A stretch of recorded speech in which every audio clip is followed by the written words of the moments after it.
Hello everyone. তো আজকে চলে এসেছি পূজার বৃদ্ধি বা নান্নিমুখের ব্লগ নিয়ে।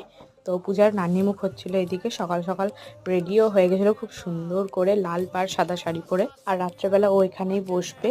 আর আমরাও সব রেডি হয়ে চলে গেছিলাম প্যান্ডেলে। সেখানে গিয়ে টিফিনটা করে নিলাম, মুড়ি ঘুগনি আর মিষ্টি। তারপরে গল্প আড্ডা একসাথে বসে ইয়ার্কি ঠাট্টা হচ্ছিল।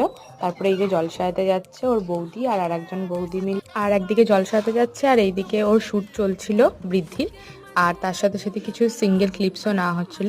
তার খানিক বাদে জলসাইয়ে সবাই চলে এলো, আর আমরাও তাই জন্য আবার ফিরত চলে গেলাম প্যান্ডেলের দিক। আর যেহেতু অনেকটা দুপুর হয়ে গেছিলো, তাই আমরা সবাই লাঞ্চের জন্যই চলে গেছিলাম। এবং লাঞ্চে ছিল আজকে শাক ভাজা, ভাত, ডাল, একটা মিক্সড ভেজ আর সাথে মাছ।